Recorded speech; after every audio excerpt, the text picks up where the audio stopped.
Hey everybody, it's Rob from Flailthroughs. This is Gundam Battle Operation. I'm just doing a little extra video. A while back someone asked me to show some of the equipment I use, and I've been putting it off because I don't know all the equipment, but I was looking at the database today and figured some things out, and I thought this was a good time to cover a bunch of little things. So we'll start with the database.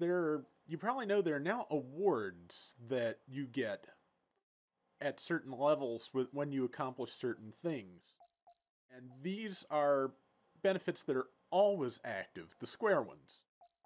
The round ones are medals, you have to equip them. I've gone over that before, but the square things, they're different.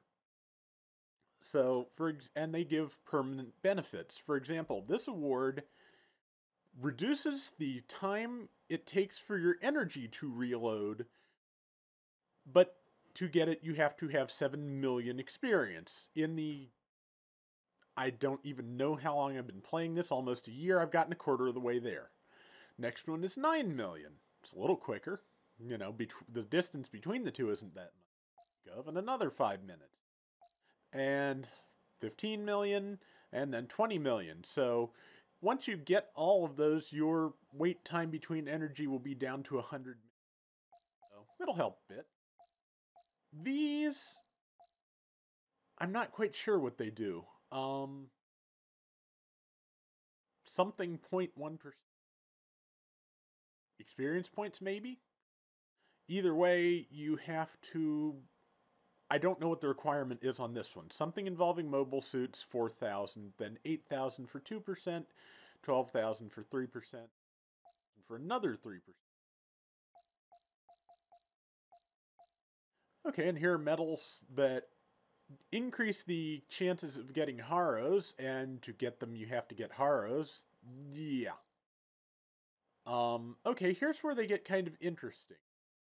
These awards make it 1% less likely to get 0-star drops, and 1% more likely to get 1-star drop.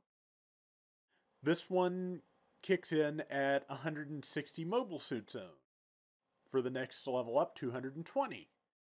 Then 300.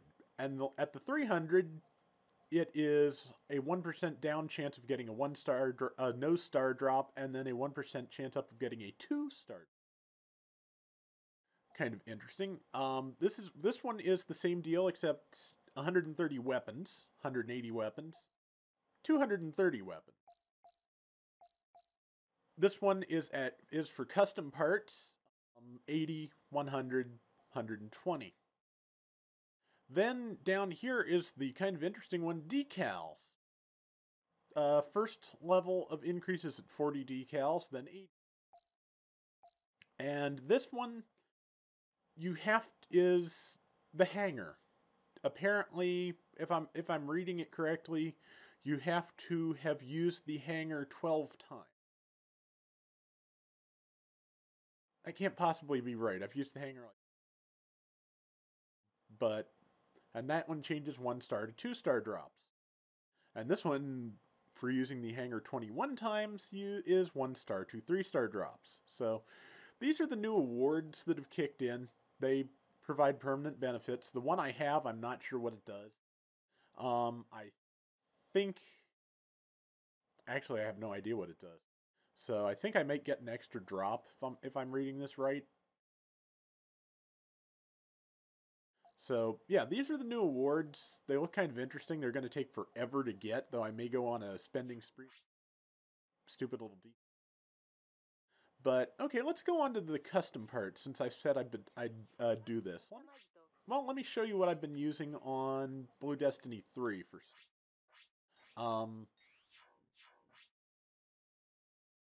Haven't changed that yet.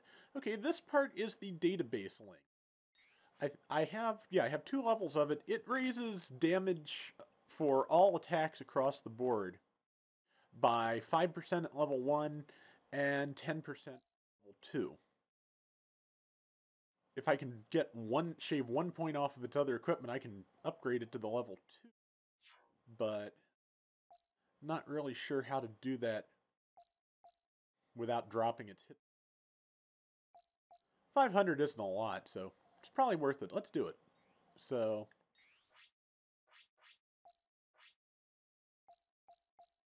There we go. Okay, and these are attack boost programs. They're one of the more common and more useful pieces of equipment you'll find. I'm using the level 1 and 2. Basically, the last 5 characters in the name of this are program. Anything that says program probably is a damage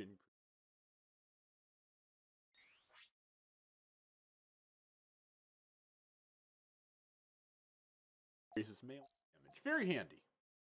Let me show you, in fact, to move on with this, let me show you the gym light armor I've been using in the death pit, because I've set that up pretty specifically. So that may be useful for people. There it is. Here it's custom parts. As you can see, I've got 3 melee damage programs on it. I've got the one that ends with these characters is frame. It's one of the easier ones to figure out what it does because it says hit points in 700 right in the description, so, you know, fairly easy. Okay, this one, the ones that look kind of like chainmail and have that particular icon, that is melee defense. So, I have 2 piles of melee defense on that. That's important. This is one of the big ones. This is one of the important ones. When you see the one that says hit point 75% and is shaped like this is the item that will put most of your hit points in your legs, which is crucial for both melee and general purpose suits. It's actually really handy for anybody if you don't want to get stuck someplace and hobbled, which is pretty horrible, but really useful, especially for things with not a lot of hit points, because their legs will just. That's my other melee defense. These are shield reinforcements. You can tell the first 3 characters there, well, the first 4 characters are shield. And yeah, this one gives 500 hit points, this one 1,000. This is a thruster increase, a thruster increase 5. I'm not sure whether that's speed or capacity or what, but I had space left for it, and extra mobility in a melee type, especially in the death pit, is pretty. So that's the set I'm using on the. Just go through the list of custom parts here with something and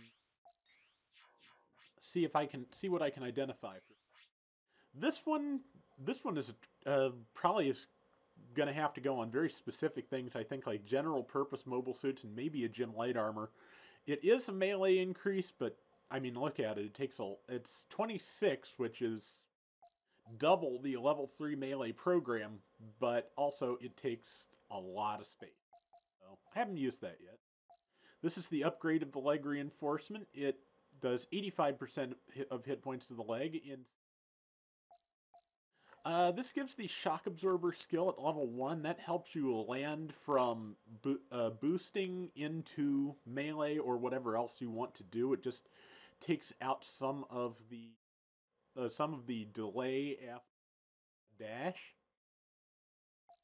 This is a super high-end shield reinforcement. Gives you 3,750 hit points in your. This is the frame upgrade for 1,200 points. I've got the 1,000. This is a thruster upgrade of some type, 15% up. I'm not sure what this one does as compared to the other one. This one may be thruster capacity, or maybe the other one is. Quick boost. Also not entirely sure what it says it meant. Decrease the delay in charging your boosters for a jump. This one is interesting. It is the quick loader. It decreases the reload time on your weapon by 10%. That could be really handy on a few mobile suits.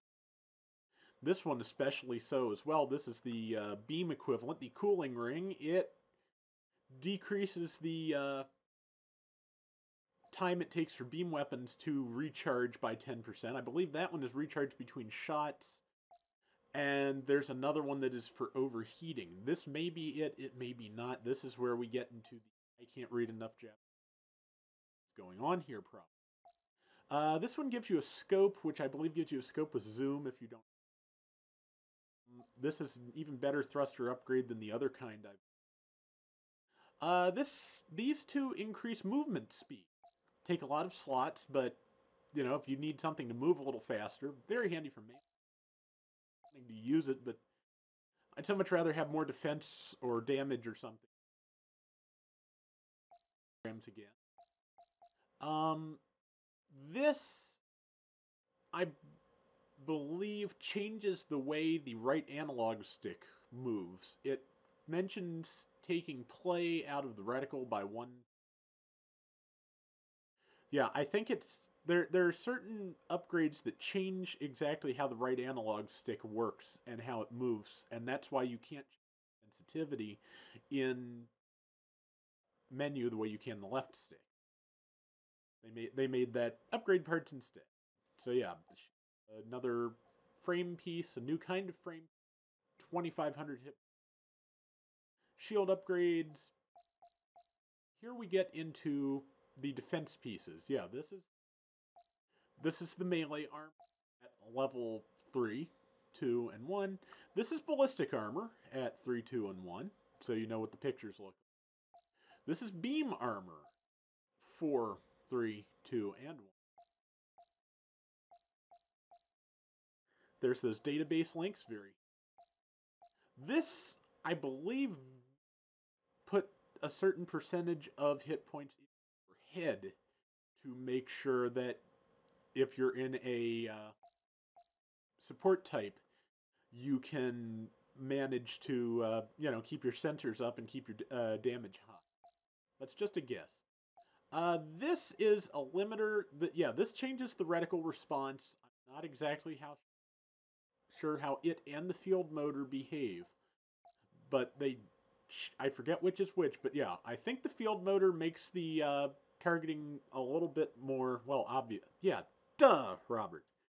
Field motor makes the right analog stick more sensitive, makes it move quicker, and the limiter makes it move slower, which for, a sniper could be extremely helpful, but I've always been a little bit afraid to do it because I don't want to be moving slow when somebody gets up on me, which is pretty inevitable when I'm in a... These are the thruster upgrades. What I guess they're thrusters. Not sure. Okay, this is the generator. This is the thing which decreases cooldown time for an overheated beam, which could be awfully handy. I kind of want to try it with the Jim White Dingo, but I'd want to get a higher level one because 10% is only going to shave like, what, 4 or 5 seconds? 4 or 5 seconds when you're talking about most of a minute to get the thing going is... The hover nozzles, these might be the one that increase the thruster capacity. But it says, I think it says something about seconds. 1.66 seconds, 1.5, 1.3. This may be, you may have noticed when you're playing that certain mobile suits can only boost for a certain amount of time. Some of them will stop before they've redlined their thrusters, and I think this will extend the time you can. I'm pretty sure that's what the hover nozzle. If somebody wants to correct me, I am more than welcome to that. The correct information out there. This is another thruster upgrade of some sort. I think the ASL parts, and we're to the end of my list, are for the target lock, the automatic aim correction, which of course I have turned off because it is not great. It doesn't really. It hurts more than it helps. The last time I used it, before I turned it off, there was somebody right in front of me. I tried to fire my bazooka. The target lock caught on somebody going to the left, and I fired into nothing, even though I should have hit this guy at point blank. And that's when I finally turned aim assist off. You'll be surprised how much better you play without it. So find it in the menu, turn it off. I mentioned where it is in one of my Gundam Battle Operation Basics videos, so check that playlist if you need to turn that off. So that is what I know about the parts and the database system right now. So I'm looking forward to getting some of those upgrade parts in, or some of those awards rather, in the database to get my energy back faster and get better drops. It's going to take some doing. It's going to take a lot of purchasing of stuff. Fortunately, there's a promo right now that we are getting 30% more points, I believe, for every round. So that should help a little bit. But that's going to do it for today. Tomorrow we should be back with Gundam Battle Operation Extra. And then into the weekend we will be doing our regular games. So until then, take care, everybody. Later.